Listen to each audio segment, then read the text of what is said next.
I do think that people are starting to recognize that food is also, an act, a radical act. Choosing what we eat in the midst of the environment that we're in, it is a radical act, and it is part of, take like sovereignty. And I think that is something that people are really trying to align with.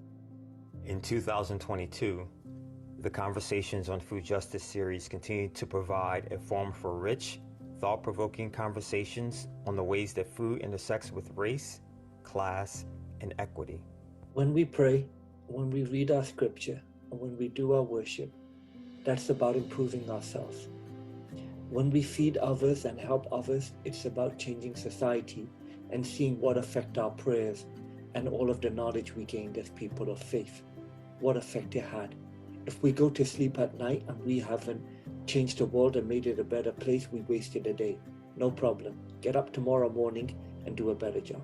And I think that is really the crux of it, that these challenges are systems-based, right? And so because they're systems-based, we don't always see them explicitly. And that's why I think the call to action is for us as consumers to be more critical, to ask questions about where does this food come from? How is the farmer being treated? Is it a local farmer? Am I willing to spend 5 more cents to buy a tomato that's locally grown from an immigrant family than to go to some other restaurant, other grocery store and have it be shipped here from Mexico? So those are the questions and decisions that I think consumers have to make. I want folks to leave this call understanding that hunger doesn't look like what you think it does.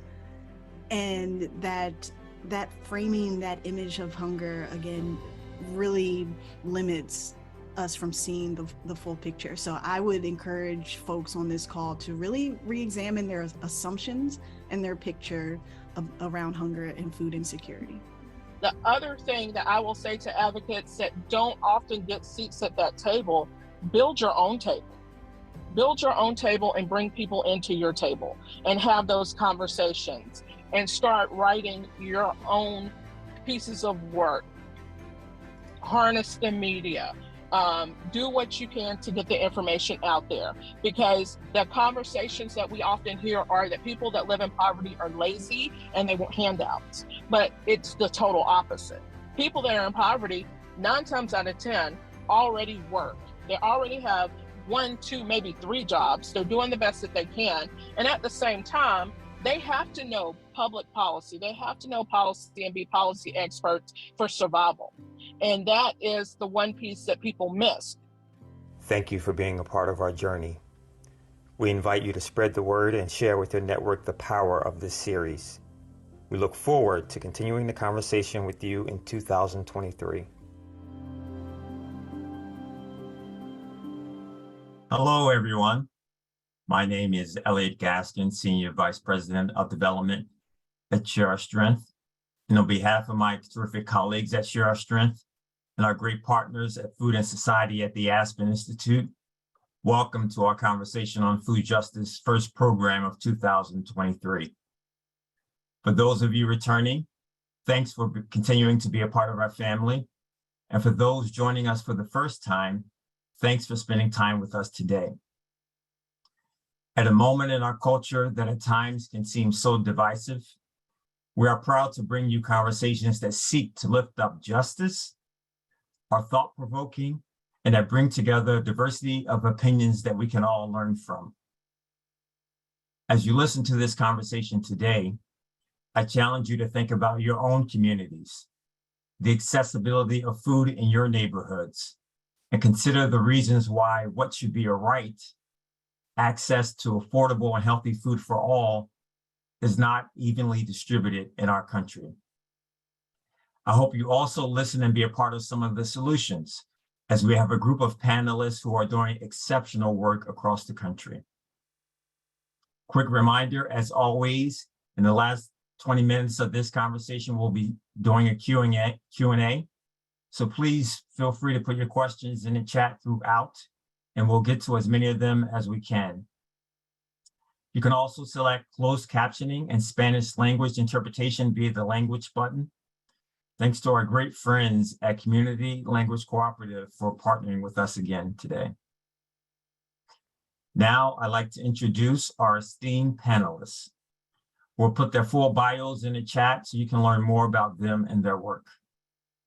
First, our moderator, Ken Cobb. Ken is the professor and chair of the sociology department at Furman University. Welcome, Ken. Dr. Ashanti Reese, assistant professor of African and African diaspora studies at the University of Texas at Austin. Welcome, Ashanti. Dr. Dick Sadler, associate professor of public health, Michigan State University. Welcome, Dick. And the wonderful Keith Carr, senior policy and government relations manager, policy and systems at City Harvest. Thank you all for joining us for this conversation today. Ken, I want to turn it over to you. Okay, thank you, Elliot. I am really excited today. Dick and Ashanti, I have read your work. It has influenced me. I have cited your work. Keith, I know the work that you are doing is on the ground is what makes our research possible. And it is the action, which the theories that we are trying to hone is really meant to take part in and enact. So I'm going to get right into it. I'm going to start with a basic question of how you got interested in this topic. Everyone comes to the issues of food access, urban geography, built environment from their own history. So I'm going to start with Dick, and then we're going to go Ashanti and then Keith. Dick, could you tell us how you came to be interested in this work? Sure. So I grew up in the Flint, Michigan area, kind of on the edge of an urban suburban lifestyle. Grew up going to a church in the city, played sports and did music there, but I went to school in a suburb, and I came to see suburbs as kind of awful places. I was the only kid that walked home from school. I had a grandparents that were a teacher and a former city councilor, and wondered, like, what are we doing out here in the suburbs? Why did you want this? I also played a lot of SimCity, and so I decided that focusing on urban development was important because we'd clearly not done a very good job of our cities in general in the late 20th century, and of course learned a lot about related issues of social justice later on. And I also grew up in a family that we all of the grandparents and parents went to United Methodist Church, and I came to believe in social justice as paramount to dogma in terms of my values around that. Okay, Ashanti. Yeah, this is a great question. It's one of my favorite questions. So I didn't grow up in cities, even though I do most of my research at this point in cities. And I think, so that's the first thing for me. I grew up in a rural area, unincorporated area. Actually, that does not even show up on a map in terms of the name of where I grew up, in East Texas. And so when I went to college, it was the first time I lived in a city. And so I just became fascinated with how cities work.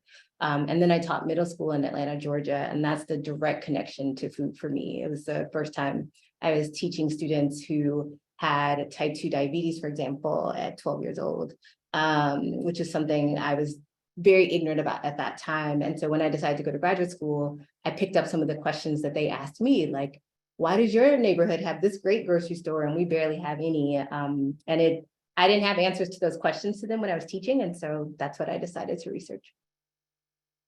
Okay, thank you. And Keith? Yeah, for me, I would say I've always been passionate about where food comes from and just keenly aware of food in wherever I lived. Like I grew up in Hartford, Connecticut, but from my bio, you can say I spent my summers on my grandparents' farm.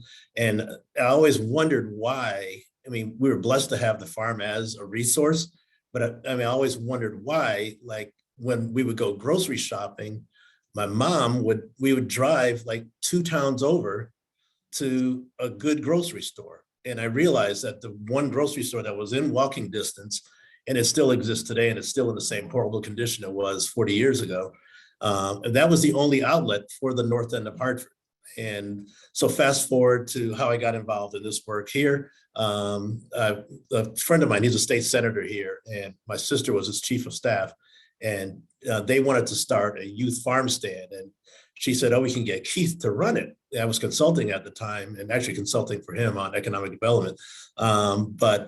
And he's like, what does Keith know about farming? And they said, well, we grew up on a farm, blah, blah, blah, blah. And that's how I got into the whole conversation around food access and everything in Brooklyn and throughout greater New York. So it's just funny how this thing sort of connected But it all started with, I mean, those summers back in East Windsor, Connecticut. Okay. Okay, so I'm going to start it off with just this discussion about the term food desert. It's come under a lot of criticism lately.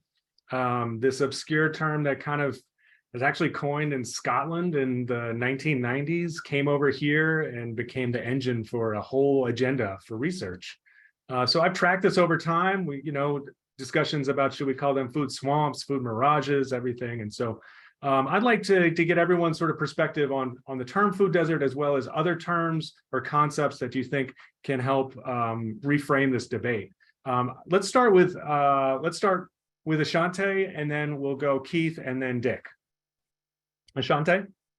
Yeah, thank you, Ken. I think people who follow me know that I really don't like the term food desert.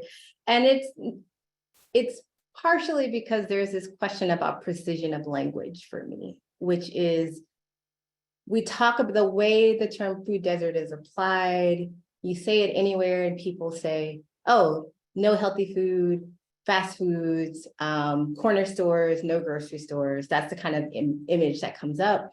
And I get really kind of taken aback by that, because when we think about actual deserts as, part of the natural landscape, deserts are teeming with life, even if we don't see them.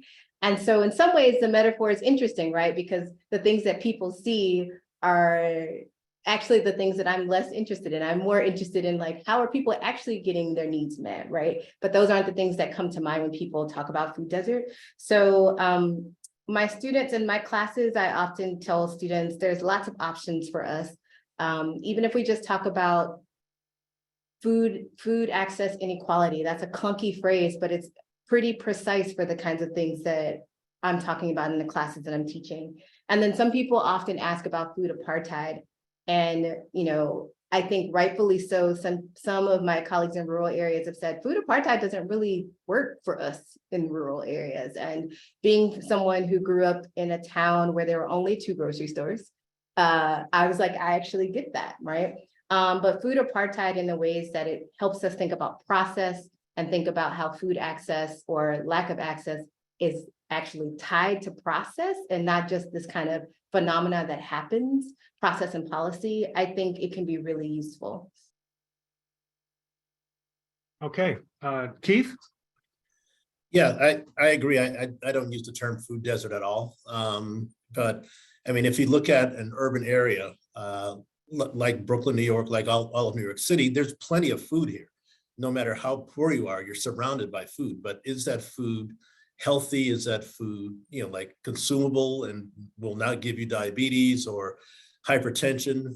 So to get to a grocery store, if there is one in your neighborhood, you walk past Chinese food restaurant, multiple fast food outlets, multiple fried chicken outlets, corner store after corner store with high fructose corn syrup laden, high sodium laden processed foods.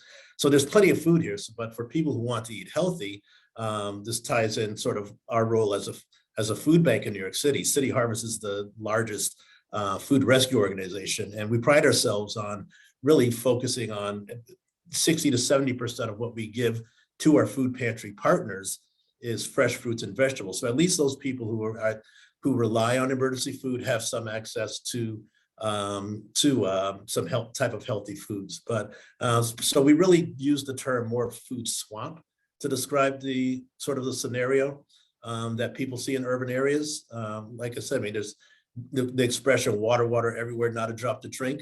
I mean, food everywhere, but 9 times out of 10, it's going to lead you to diabetes or hypertension. So, and I'll talk about it a little bit later, but a lot of our work in our nutrition education work, sort of works to combat the effects of living in this food swamp so people can sort of live a healthier life and thrive. Okay. And Dick, your take on the term? Yeah, I mean, I agree with both the panelists for sure, and appreciated Dr. Reese's characterization of food access inequalities, because certainly it's not the same for everyone. It's, it's become shorthand for, an easy way to throw out a general term, but it definitely stigmatizes communities. And to one of the attendee questions about the language that we use that's perceived as good and bad, other words, even like jaywalkers, people who cross the street not at an intersection, is used to denigrate folks. And so absolutely, it just perpetuates some of these inequalities. One additional point that I had, though, or a thought that I had, is that even the study of these food access inequalities, or the shorthand of food deserts, even though it's inadequate, it's not studied as much in other countries. And I had the thought that sure, it was created in the idea was created in Scotland, and a lot of work in the UK about it. But fundamentally, when we talk about these food access inequalities, it boils down to the disinvestment patterns that the US has had, that a lot of other countries just haven't had to the same degree. Sure, maybe a country like Germany has its own struggles with racism and discrimination, inequality, but the way that the urban form is constructed in those other countries is very different. You have you still have supermarkets, but you have more localized food systems and smaller grocery stores, and there's healthy foods available in other places. And so when we, not that we want to keep using the term food deserts, but whether we're thinking about food deserts or food apartheid or food access inequalities, I think centering that it's in part a reflection of structural racism in our society and not an inevitability of urban development. Like, we don't have to have these patterns in our urban environment if we choose to build better cities and resolve this dysfunction in our society.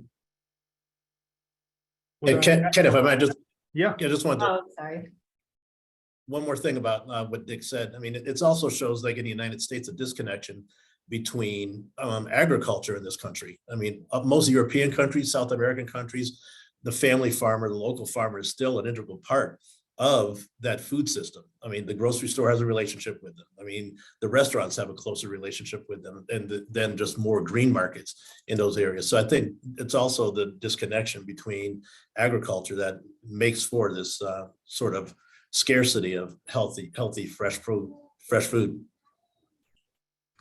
Yeah, I was thinking about, thank you for that, Keith. I think that's a really important point. And I was thinking about what you were talking about, Dick, and so much of what happens in the US food system to me is a crisis of scale. There is this way that the food system, when we track the way grocery stores and supermarkets have developed over time, it's this increase, growing from something that was 3,000 square feet or less to these large mega stores that are now over 200,000 square feet, right? There's this question of scale. Where will we put these large mega stores? Why do we want them? All of these different things. And what gets lost to me, and how not just the food desert language, but how they have been studied, is that it's not often studied at multiple scales. So things like, how do we capture neighborhood markets, for example? How do we capture the quote unquote ethnic grocery stores that don't show up on the USDA ERS maps, right? These are the kinds of things that I think get lost because of our obsession with scale at this big macro level, which also loses the way people are making a way out of no way that could actually potentially be scaled up in policy, but often don't end up in policy, right? The way people live their daily lives, in my opinion, are the things that should be informing policy and often are not. We saw this, and we see this often, I think, in the kinds of debates that we have around food assistance. We've talked about this issue as a racial justice issue, and it is, but it is also an issue around class in this country and the way we treat poor people and the ways that we often are very paternalistic toward people who are poor. And again, these are kind of intimately tied to the ways we think about, we say access, but I think access becomes a shorthand for convenience. Who deserves convenient access and who doesn't? Yeah, so what I'd like to do is, Dick, this next question is going to be for you, and just sort of the uniquely American aspects of this issue. And you, in your intro, you explained sort of growing up in the suburbs and understanding sort of how it was different than urban environments, and the legacy of housing and highway policy in the United States has shaped our food access today. I was recently just reading an article you did a couple of years ago about the concentration of liquor stores in some areas and not others, and how that's shaped by some of these policies. So one of the more uniquely American real estate practices that help to reshape the urban environment is a concept called blockbusting. And you've used that in your work in relation to food access. Could you just explain what is blockbusting and how it relates to food access today? Yeah, for sure. So we can't have blockbusting without redlining. And so redlining is the practice that before 1968 was legal to dictate where banks would lend money for homes, and had a very explicit racial bias. And so pretty much any minoritized community was in a redlined neighborhood. And so then after that was outlawed, blockbusting was this reaction where real estate agents saw neighborhoods that were near existing Black communities or other minoritized groups, and they would go up and down the street and specifically ask homeowners, they'd scare homeowners and kind of con them into selling their homes. And obviously a lot of these white homeowners were very eager to sell their homes to not live in an integrated neighborhood. But the effect that it had is that these neighborhoods would change 50, 60, 70% of their population within one census, like a decennial census period. So it's easy to see, looking at historical census data, where these neighborhoods were. They're often proximal to existing African-American neighborhoods. But the effect of it is that the massive suburbanization and relocation of white populations in the 60s, 70s, and 80s meant that those neighborhoods, in fact, may have changed more overall. So the cultural institutions, the churches, the schools, changed dramatically. And at the same time, stores are getting bigger, they're abandoning their urban footprints and going out to the suburbs. So if we look at the criteria that big food retailers use, big tracts of greenfield land, they're near freeways, they're easy to get to by car, which reinforces auto dependency. All of these things kind of disqualify a lot of inner urban areas, the same places that were vacated by primarily white populations during the middle to late 20th century. And so, yeah, I did a study that's in the journal Spatial and Spatiotemporal Epidemiology, and we found that the neighborhoods in Baltimore with the poorest food access were in blockbusted neighborhoods. And this was a couple different measures that one of their local entities had constructed around food access. But it was blockbusted neighborhoods and not only redlined neighborhoods that experienced that the worst patterns of food access. And so if we are looking at a spatial version of access, and we want to look at food apartheid and inequality, looking at multiple forms of historical structural racism is essential. So not just redlining, but also blockbusting, and then also other things like urban renewal, freeway construction, restrictive covenants, exclusionary zoning, and then of course gentrification. Well, thank you for that. Just tracing past to present to see how our landscape have been forged by some of these policies of the past. But I want to take it to today with Ashanti. When I first read your book, Black Food Geographies, I was just so struck by the importance of a store. And we sometimes dismiss stores as like, that's just a place where you buy stuff, that's commercialism, that's materialism. But grocery stores or food access is different. I mean, we need food to live. And so I'd just like you to speak to the importance of the store, how the system is sort of stacked against smaller community-based stores in favor of the larger box store competitors on the periphery, and how just the availability or the type of store you live in can almost shape your life growing up. Yeah, that's a great question. So a few years ago, I think it was 2018, there was an announcement that Kroger was going to be closing several stores in Memphis. And it was a big deal because Kroger has a near monopoly in Memphis, one, and two, the stores that they were closing weren't in the suburbs. They're kind of like outlying areas. They were closer in, and they were going to have an impact. And at the time, the retailer had said it was because of profitability or lack of profitability. They needed to close the stores. The city itself actually ended up doing a study and found that one of the two stores that had been slated to close, or they did eventually close, was actually profitable. So the question was like, why are we closing this store? So I guess I just wanted to kind of put a pin there around profitability being one of the big questions of big box stores right now, it's often one of the top 3 reasons that are cited for closing a store or relocating a store or not citing a store somewhere. And even that can, not be as cut and dry as we think it is. So yeah, Black food geographies and looking at the ways people interact with stores, big box stores like Safeway, but also smaller stores like a community store that some people might call a corner store, which if we have time in the end, I think it would be nice for us to kind of think about language again, how things matter. So this smaller store I labeled a community store because it had been owned by the same family for several decades. They were residents of the neighborhood and they were super involved in the neighborhood. And so it became something that was bigger than just where people bought food. But it also became super significant for elders in the neighborhood. And I think sometimes with food access questions, there's a focus on youth and children and we forget about older people. And this store was really important because the store owner and one of the clerks who worked in there would just take a list from the elders, shop for them, come out, bring their bags back to their car, take the money. So they never had to, if they were sitting in a car, if they were sitting on a bench outside, they never had to walk around the store themselves. So that community, that's where the community aspect of those things come in. So in addition to just getting food, right? If someone's going to somewhere like a Safeway, the experience of shopping there matters as well. So the Safeway that I studied at the Center of Black Food Geographies was heavily policed. On any given day you walked in, there was a security guard at the door. There were several anti-theft measures in the store. We could talk about the pros and cons of all of that, but what it meant is that people were shopping in a heavily surveilled area environment, and they didn't always feel good about that. So I guess I just wanted to add that nuance to it's not just where something is that matters to a community, it's also the experience they have when they are there.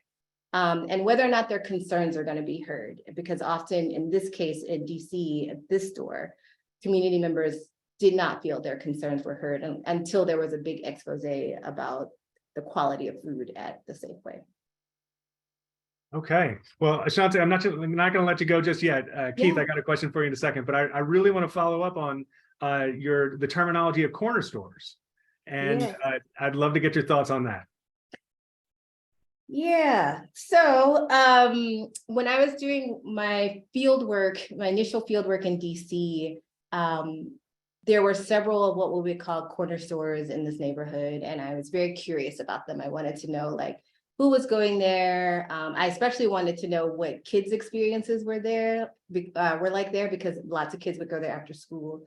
And so the initial store that I call Community Market in the book, I just thought of as another corner store.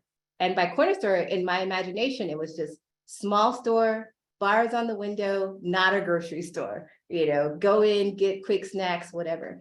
But there were some specific things that distinguished the store that made me rethink the language. Some of it was, one, I needed to question my assumption around what a corner store looked like and what it meant. Two, this store, like a lot of small stores at this point in urban areas, was making an effort to carry fresh produce in the store. They were partnering with different organizations to do that, which just for the sake of those that are listening, it's really hard for small stores to get fresh produce often because vendors are like, hey, we can go to the bigger store and we want to deal with the bigger store. There's a bigger volume here. And so it took a lot of effort for the store to do that. And again, this kind of community investment part was something that I was rethinking. And then I just started paying attention to more attention to what was actually on the shelves in the store. And I was like, wow, I guess I never really thought about this. And it made me rethink less of the language corner store itself, but more of the things we ascribe to corner stores in the negative way. Again, going back to the person who asked the question around good and bad, corner stores are often thought of as the bad. I think we could say the same thing about dollar stores and Dollar General. I mean, the last few years, dollar stores were in the news a lot around food access and such, right? So, this is more of an effort to really think about and question the dichotomy between good and bad, and really judge something based on what is there and not what we think is there or not there.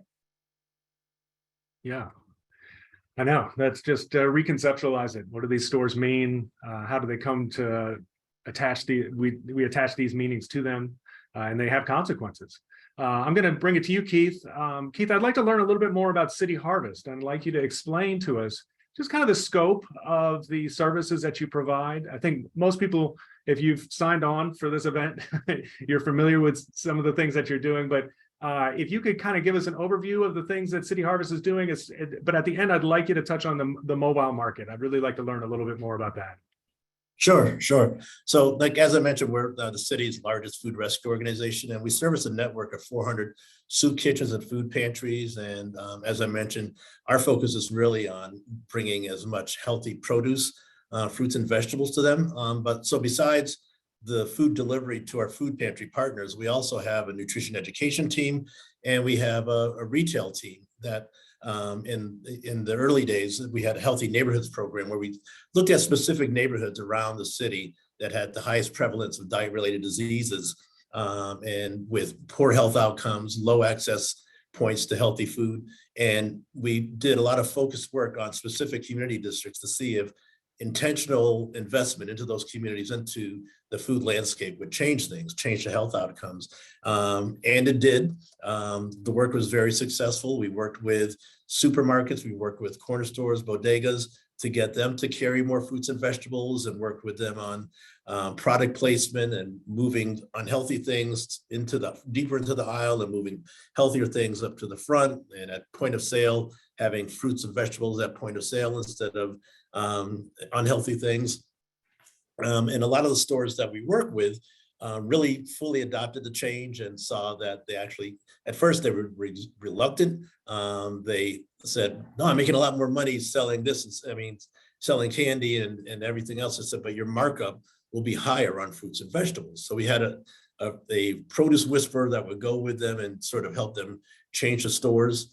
And so I want to touch on something that Dr. Reese mentioned earlier. So a lot of our work was in Bedford-Stuyvesant. And in 1 year, as you've probably heard, gentrification in New York City, particularly in Brooklyn, has gone through the roof. And developers love those standalone big box grocery stores so they can build up. They get the air rights and everything to build up higher. And in 1 year, Bed-Stuy lost 4 grocery stores. And Bedford-Stuyvesant's only 3 square miles. So imagine how devastating that is to a community. But also what Dr. Reese was saying, these stores were anchors in the community. I mean, they hired kids for the summer. They charged people's cell phones. I mean, they delivered groceries to their seniors. And like you said, they employed kids entrepreneurially minded children would go there and like, can I carry your bags out? Can I bring your bags to the car? So this was a devastating blow to a lot of those communities. And even though we rallied, one store,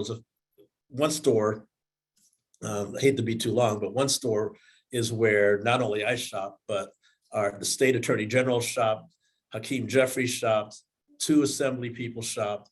So we held a town hall and got that store to be able to come back, work with the developer. But first they wanted to charge 4 times more with the lease, and we negotiated down to 2 times more. But still, once they were able to come back, they had a smaller footprint, which meant they had to charge more, which meant people were still in the same predicament, had a fancier boutique store had come there. So which brings back to gentrification, really sort of drives people closer and closer to that poverty line, especially the working poor, where they'll need emergency food. So we started these mobile markets. The goal was to have 2 in every borough. Right now we have 1 in Brooklyn, and then 1 in Staten Island, and then 2 in all the other boroughs, where we bring in, like thousands of pounds of fresh produce and vegetables and give it away for free in a farmer's market setting. And they're bi-weekly, and the community loves them. The community members come and volunteer, so they run the market themselves. We also started partnering with community partners to start another close to 30 community partner distributions all throughout the city in areas where we weren't working. And then because of COVID, we did a lot of pop-up emergency food distributions in areas where that were affected where we normally wouldn't do any program, but because of COVID and more people being out of work and more people being pushed closer to needing emergency food, we did pop-up distributions. Our emergency food distribution program grew. And even though we've offloaded many of those, community partners have stepped up to run some of those markets.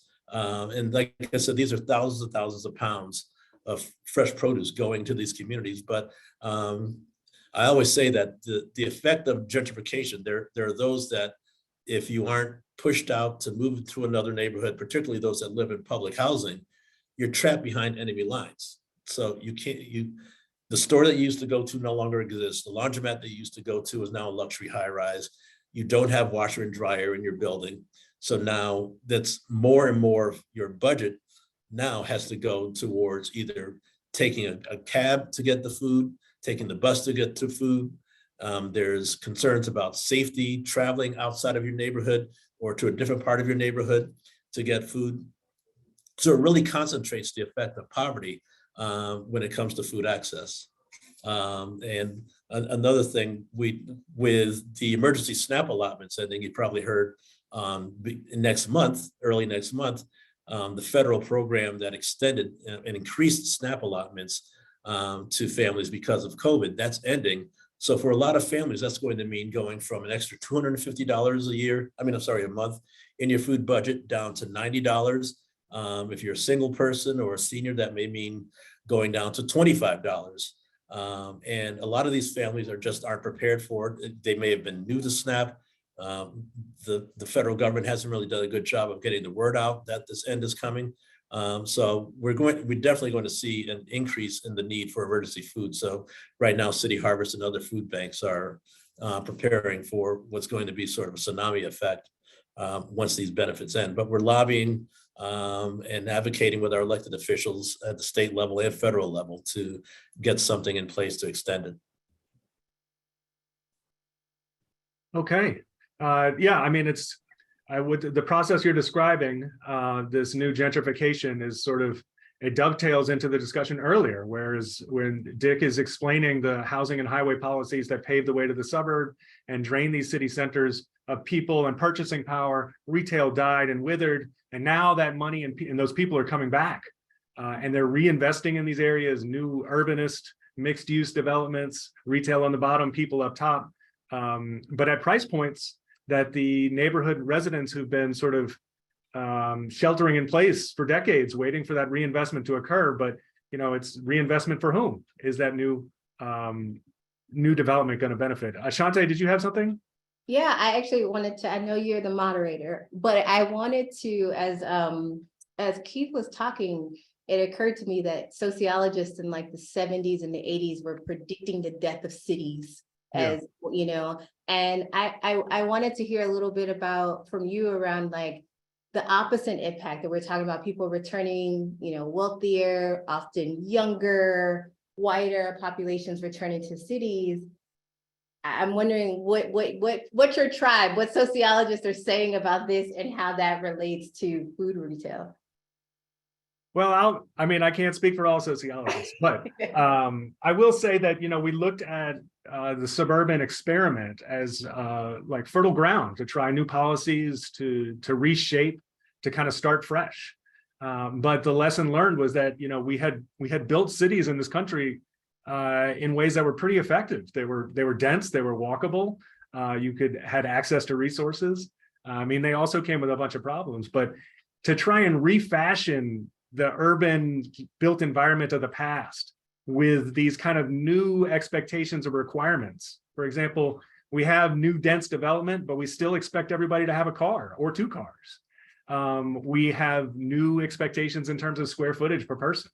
And the types of retail that we want, if you have a car, that shrinks the map and you can go access different kinds of food.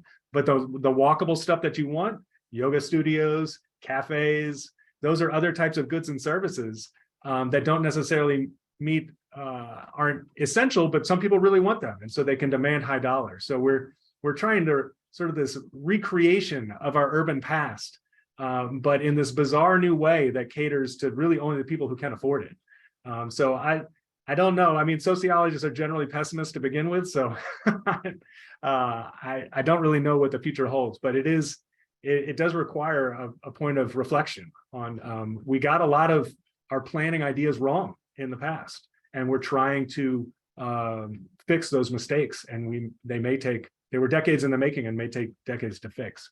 Derek, I'm going to throw this one next to you, and in terms of just to kind of follow up with these new urbanists, that what the planners are saying.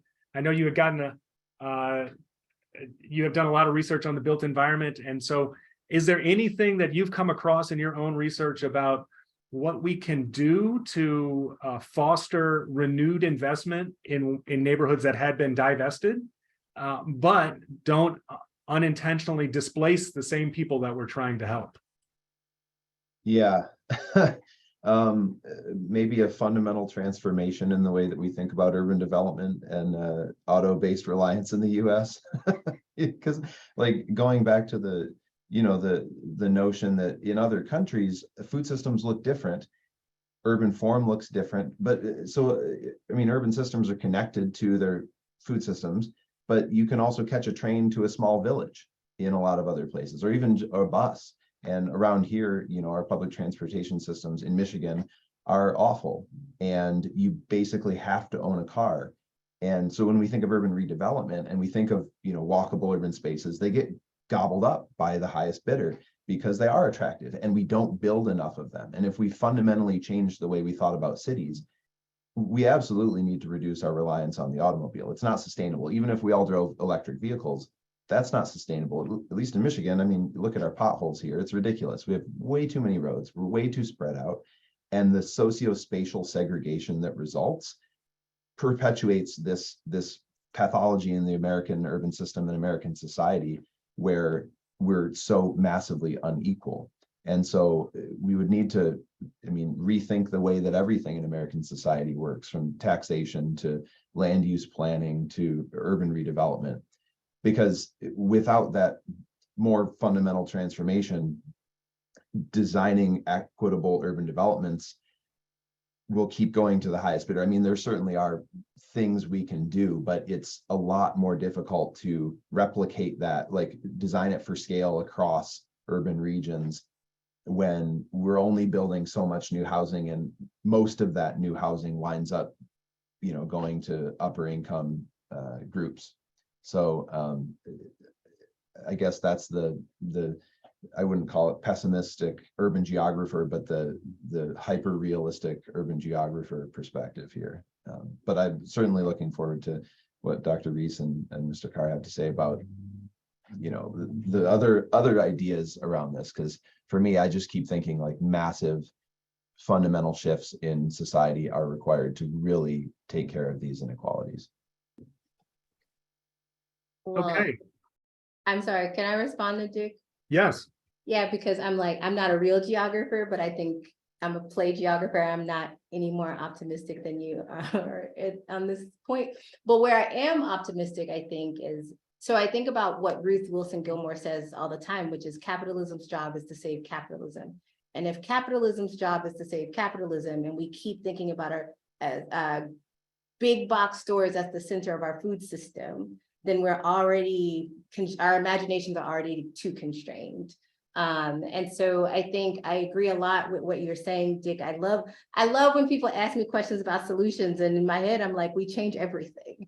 And no one wants to hear that, but that is actually fundamentally a part of what it means for us to think about what is something that is more sustainable and equitable. Because if we don't, we see from your work, Ken, I think we see from your work that capitalism's job is to save capitalism. And so then they are ways that it reinvents itself, And so I think one thing that people, I'm gonna use this term and I'm not using it in a negative way. One thing that foodies get right is this interest in like drawing from the past, wanting to slow things down, wanting to savor. And I think that there is some usefulness in thinking about and learning from how past more sustainable ways of building cities or spaces, because I think we can question if cities are the best ways for us to even think about space and place but that's another kind of conversation. But how we design space and place in a way that is really around values. Like I was writing this piece the other day about the idea of scarcity. We talk about scarcity as if it's not manufactured. It is totally a manufactured phenomena. And if we can manufacture scarcity, for me, the question is, how do we manufacture abundance? And that's what I've been trying to study, like with people, community groups, et cetera. So I think it takes us all. There are people who are doing the policy work, who are doing, the kind of trying to reimagine and rethink how we do public policy, urban planning, all those things. And then there are the activists who are out there who are really trying to imagine how do we rethink land ownership, which I think is a big part of this, right? How do we rethink what it means for us to share? How do we take more of the food from the market economy and put it more in kind of like gift exchange, non-market economy kind of thing?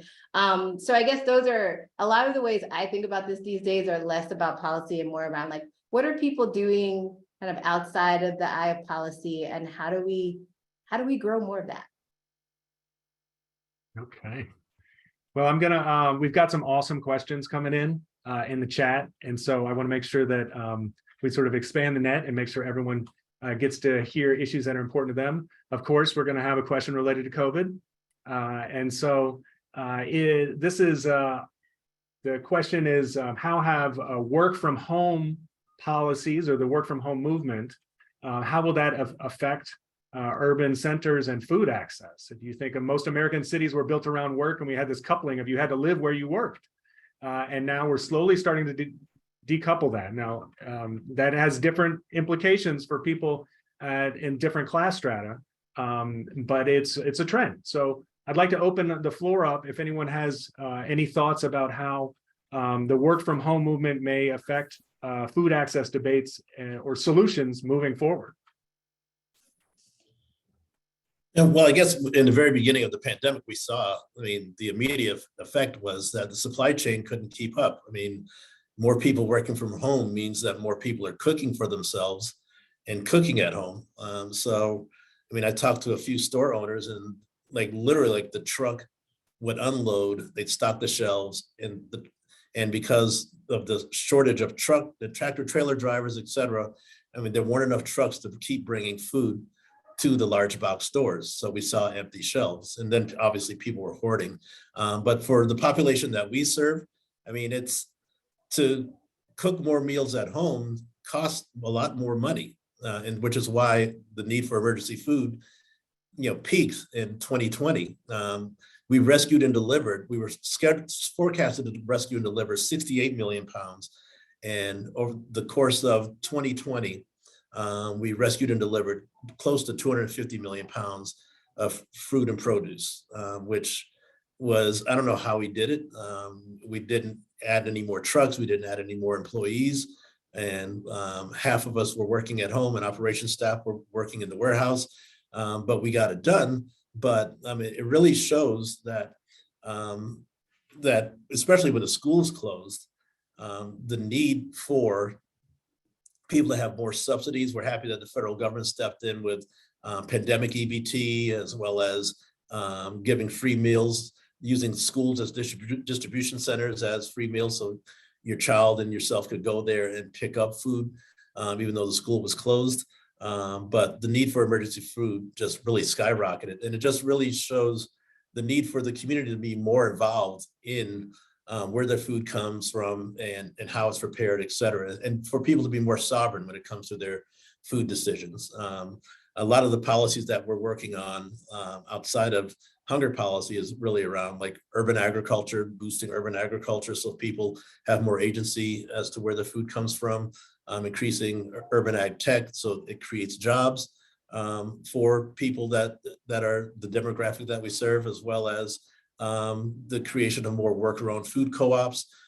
So a lot of those areas where gentrification says that you're going to have more of these fancy green markets, but no, we can have a worker-owned co-op that is there for the community and employs people from the community, as well as the creation of local food hubs that will create jobs at the local level, but also bring more food closer into the community so that these shortages and supply chain issues don't really affect the urban areas that we serve. And I already mentioned the SNAP, the things, the advocacy we're doing for SNAP. Yeah. Ashante, did you want to follow up? Yeah, just quickly, this is less about the work from home part of that question and more about the pandemic part of that question. So I guess it was last year, the Economic Research Service published a study about hunger during the pandemic, saying that, like, basically we did a good job of feeding people during the pandemic, that the levels overall had not changed in hunger in the US. But when you looked at the data more closely, what was also true is that for Black and Hispanic households in the US, the amount of food insecurity did increase, as did the amount of food insecurity in the US South. And so I guess I am just pointing that out there because there's also a few other questions around emergency food provisions and all of these different things, that the regional differences and the racial differences in what food insecurity and hunger look like are important, and they were exacerbated during the pandemic. Yeah, we have another question in the chat here that I think relates, and I'd like to address it. It is that the stigma around these efforts to nutritional support for SNAP, WIC, EBT, sort of blaming the poor for their poverty, making them jump through hoops. And so I'm just wondering if any of you have seen new policies or programs on your radar that can help reduce some of the stigma behind providing nutritional support that people just one of their basic needs, that can make accessing those benefits more dignified and equitable. We're really on our end, we're really just advocating that the Department of Social Services just makes it more user friendly. At the height of the pandemic, a lot of the district offices where you would go to apply closed, and they didn't really have a strong sort of technological way to. There were no apps, everything was in person. So they had to really sort of shift to see how they could do things in a virtual way. But I think until the people that look at people who receive these benefits with scrutiny, until they realize that it's more and more really the working poor, the disappearing middle class. And one thing, if we could end hunger, I know the White House Conference on Hunger was back in September and everyone was really excited about it. But if this country would really want to end the stigma around hunger and really end hunger, all they have to do is increase the federal poverty guidelines. Right now, for a family of three, it's about, depending on where you live, $21,000 to $23,000 a year, which no one could survive on. I mean, a college student couldn't survive on that. So if they increase that, and as well as the average median income, more people would be able to qualify for affordable housing, but more people would also be able to qualify for food stamps. But it's really about the cost of what the true cost of living is wherever you live, and really looking at self-sufficiency standards in your communities. In New York, we did our self-sufficiency standard study last year, and it really showed that a family of three in the Bronx needs about $70,000 plus to thrive. And because, as I mentioned earlier, if your grocery store closed, now you have to travel to the grocery store. If your laundromat is gone, now you have the expense of that. And just if you have children in school, that's different amounts of car fare to take one child to school, take another one to daycare. So if you're making in New York City, the minimum wage is $15 an hour, that gets eaten up quickly, and people sacrifice eating what they want. And is it healthy to make sure their rent is paid and make sure your kids have what they need for school and make sure you can get back and forth to work. So you sacrifice what you put on your table. So, just simple things like changing poverty guideline, of average median income, as well as the built environment of making sure that, they're the same way we have business improvement zones, we should have healthy eating zones or affordable eating zones where there's access to healthy, affordable food in every community. and know that, and that's sort of Candidian of me to think of, but I mean, that's, if a city really wants to make itself a healthier place to eat and thrive, we can create these healthy eating zones. Exactly. Okay, we're going to do one last question. I'm going to hand this over to Dick, and then we're going to do a quick update, go around the circle and let us know what you're up to next. Dick, it looks like you got a fan in the Q&A here. It said they love it when you said when we choose. And so these are the policies that we've chosen in the past. So the question is, how do we, activists, change makers, nonprofits, gardeners, et cetera, encourage planners to rewire their brains a bit to make the choice to include food systems in master plans or sector plans? Yeah. Yeah, I mean, it's a big lift, right? Because we built a lot in the mid-century that was, had a lot of structural racism baked into it. So undoing everything we built from 1946 to the present day, it's a lot. So a colleague of mine, Cami Patacucci, is at Wayne State University. She wrote a good paper years ago on food systems being a stranger to the planning field, because like the real estate industry, it's mostly a private system. It's, it's not transportation, it's not water infrastructure, it's not education. I do think there's some growth and recognition of this, though. I mean, certainly, like from my experience here in Flint, our master plan does have food systems baked into it. But I think that there's an even bigger gap in the implementation for this. So funding for community food systems and equitable redevelopment, and also a hurdle that we face in terms of engaging folks in the food system who maybe don't want to be engaged in the food system. Kind of this issue of, in communities like Flint, where there's so much disinvestment, and there is this role for a localized community food system in addressing food security, but it's also demanding a lot of folks who already live in these places. So I would say that, it is getting baked into these master plans more than in the past, but we still need to be able to convert that, these policies into action. That's where I would think a lot of our effort should be focused. Okay. So we're getting close. I'm keeping my eye on the clock here.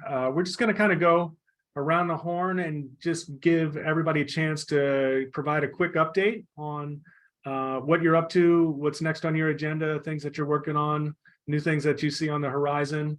And then, we'll take it from there. So Ashante, you're gonna go first. Keith, you'll be next, and then Dick, you'll finish us off.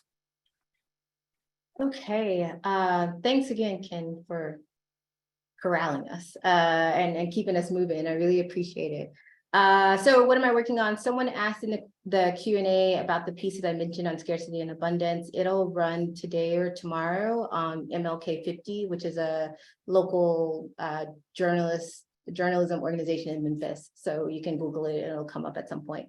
So I'm working on 2 books. One book is about sugar and carcerality. So I'm looking at the ways carceral logics have flowed through how we talk about sugar, how sugar is produced, but also how we talk about sugar in relation to Black people's bodies in particular.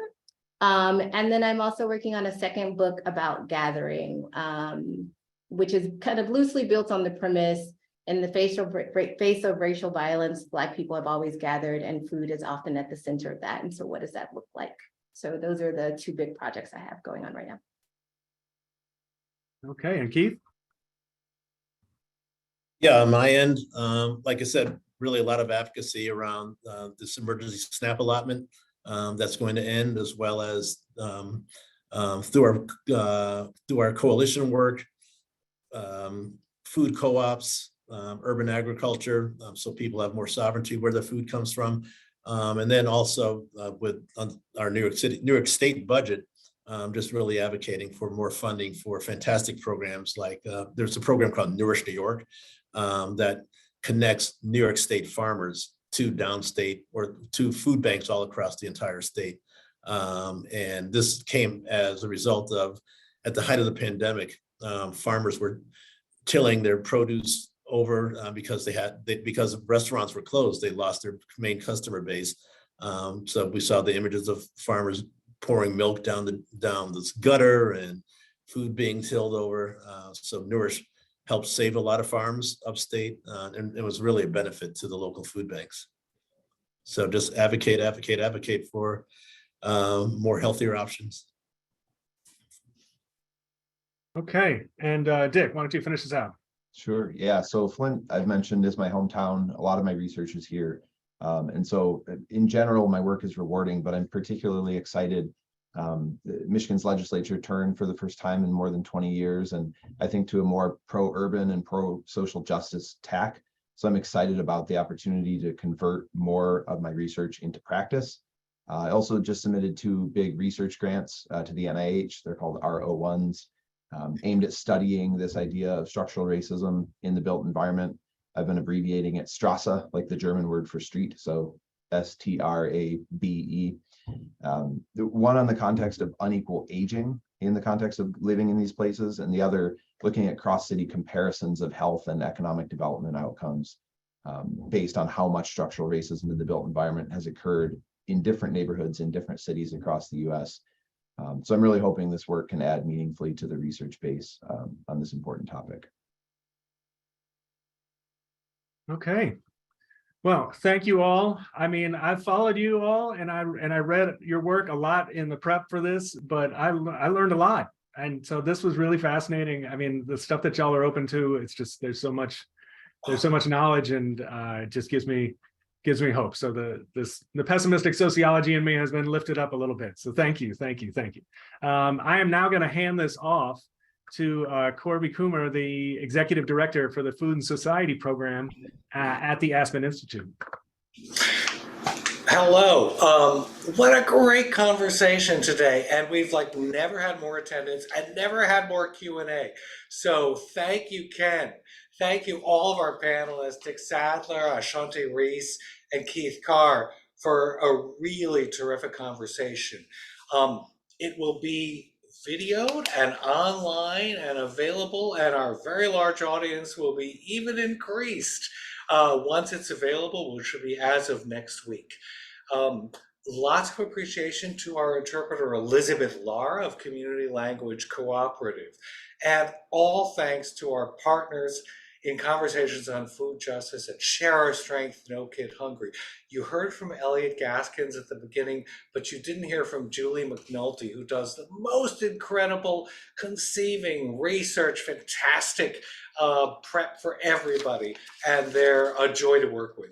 So we're coming back in April, an exciting virtual session covering water access, and in May, we'll have our second in-person event in New York City. Please join our email list, follow us on social media, and when we announce date, topics, and panelists, you'll be the first to know. Thank you to all. We look forward to seeing you again in our next conversation on food justice.